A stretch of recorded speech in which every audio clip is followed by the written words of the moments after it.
I would like to ask you, when you decided to study cinema and films, it was pretty difficult this time in Greece. The fact that Greece didn't give you a lot of opportunities back then.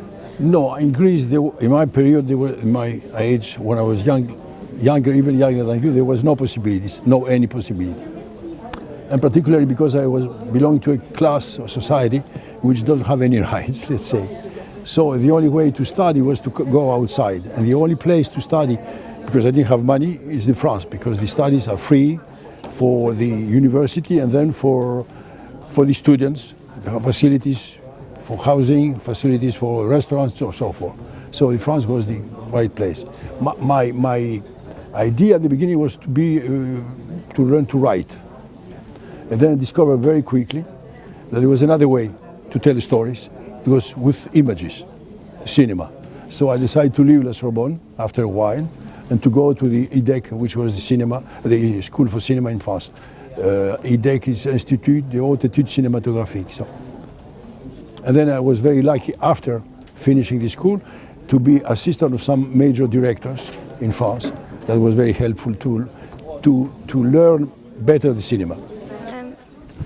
We've seen your movie Amen in here in the festival, and we would like to know that what was the impacts of your movie Amen?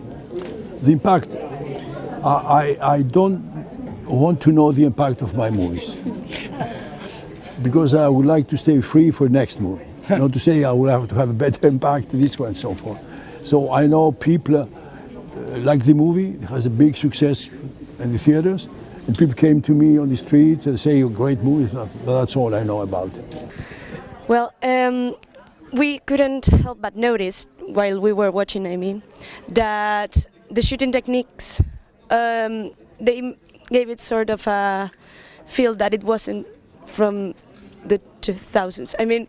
We were watching the movie and we felt like it was something, it felt like a film made previously. So, why was this a choice you made for something? You know, each theme, each story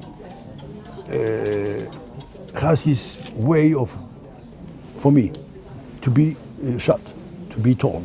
So I have the choice I made for that movie was that way, a kind of traditional way of making a movie, because the story was so big, so complex. So I didn't like to add to this complexity the technical things. It was to be very simple and very direct. That's the idea. If you see other movies I made, they are completely shot in a completely different way. With the shooting depends, because the shooting, what's the shooting? It's a writing, as you write a book. So it's writing it comes from the story itself. All right. So You cannot use it the same writing for every book. You cannot use the same writing for every movie. Does Amen have an underlined message like you want to give especially for the audience? Sorry? Underlined message in the Amen. No, I don't have message. You know, it's trying to sell a message is ridiculous. We're not there to make messages. They are political leaders, they are religious leaders for messages. We tell stories. We make a show.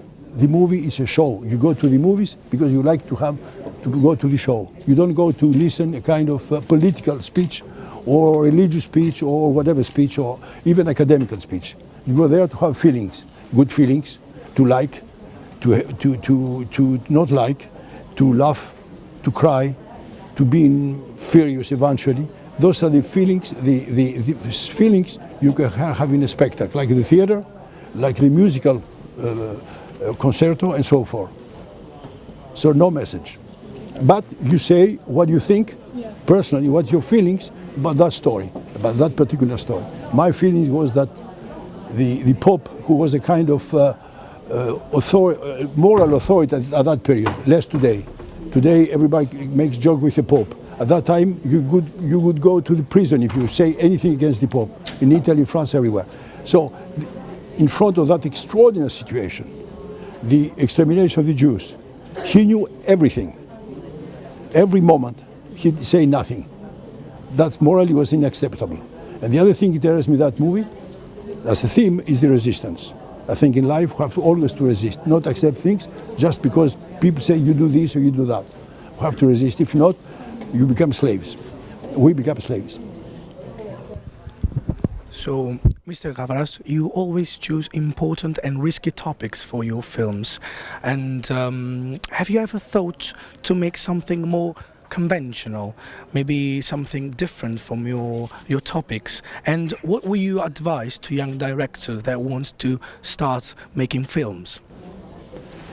No, I have made different movies. If you start from my first movie to the last one, everyone it's different story, different place, different people and so forth. No, concerning to the young people, I don't have advices. The only thing I would say is to be personal, to do what you think without imitating other people, other directors, for the cinema, for example, other directors or other writers, or to be in the only way to tell a story, to tell it as you feel yourself, without using the talent or trying to use the talent of someone. Okay. Because you have the talent we have, limited, big, halfway, so you should use this talent. Okay, thank you very much.